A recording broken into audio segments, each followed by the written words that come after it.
Stock specific अगर कुछ अच्छे ट्रेड्स बता सकें तो देखिए, स्टॉक स्पेसिफिक्स में बहुत सारे स्टॉक्स हैं। अब अगर मैं आपको फाइनेंशियल सर्विसेज के स्टॉक्स में बताऊं तो जियो फाइनेंस हमें लगता है डबल हो जाएगा। 4 से 5 महीने का पर्सपेक्टिव लीजिए। और इसी साल 2025 में बजाज फाइनेंस हो सकता आधा हो जाए, 8,100 दिखा के 4,100 तक गिर जाए। तो ऐसे में दो तरफा चाल है। अगर मैं ब्रोकरेज के स्टॉक्स पे आता हूं तो मोतीलाल ओसवाल में भी 1300 की जगह लगती है। 40% हो गया, 900 का स्टॉक 1300 हो जाए तो 40-45% हो गया। एंजल ब्रोकिंग 40-50% बढ़ जाए, पर ये सीडीएसएल बीएसई में 10% बढ़े और उसके बाद लंबा करेक्शन आ जाए, तो अलग अलग जगह स्टॉक्स स्प्रेड आउट है। स्मॉल फाइनेंस बैंक्स मेरे को लगता है, पता नहीं बजट में कुछ जस्टिफिकेशन आ सकता है क्या, बहुत ज्यादा तेजी लग रही है उन स्टॉक्स में। सबके सब 60-70-75% बढ़ जाए। But at the same PSU banks में सिर्फ एक आईओबी का फाइनल बॉटम हो गया, लगता है वो डबल हो जाए। यहां से थोड़ा सा और इंतजार, 4-5-7% का करेक्शन और हो जाए पीएसयू बैंक्स में, उसके बाद उनको भी दबा के लेंगे। पर बैंक निफ्टी के जो लार्ज स्टॉक्स हैं, HDFC, ICICI, even axis bank हो सकता है, इनसे परहेज रखेंगे। ये घूम फिर के बार बार करेक्शन देके इंडेक्स को दबाते रहेंगे।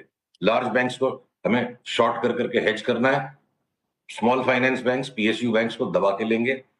अब आप आ जाओ, अगर मेटल्स की स्पेस में आते हो, अपनी बात पहले भी हुई थी एमओआईएल, अब उसमें एक हायर बॉटम बन रहा है, और एमओआईएल यहां से लगता है मेरे को डबल हो जाएगा।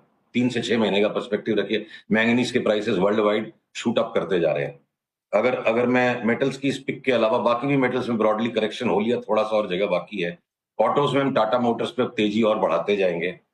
ब्रिटिश पाउंड में कल बड़ा रिवर्सल आ गया, 20% की जंप वहां आती है, टाटा मोटर्स 40% बढ़ जाएगा। अभी हम 25% की बात लेके चलते हैं। तो मैं अगर इंश्योरेंस के स्टॉक से एसबीआई लाइफ, एचडीएफसी लाइफ, इन दोनों में 40 से 50% तक की ऊपर जगह देखता हूं। एलआईसी ऑफ इंडिया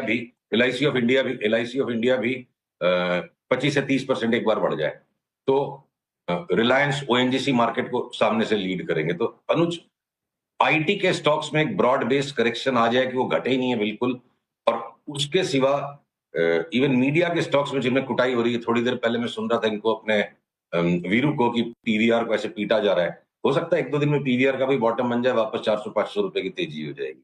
तो सिलेक्टिव करेक्शंस हैं बाजार में, जो बहुत अच्छी बात है। और इंडेक्स एक अलग खेल है। 23,000 को आप बॉटम समझ लो, 26,000 को, 27,000 को ऊपर की जगह समझ लो, 2025 का पर्सपेक्टिव है। पर इंडिविजुअल स्टॉक्स में टाइम टू टाइम करेक्शन हो जाने के बाद पकड़ पकड़ के 25, 30, 40% तक कमाने की जगह अभी भी बाजार दे रहा है।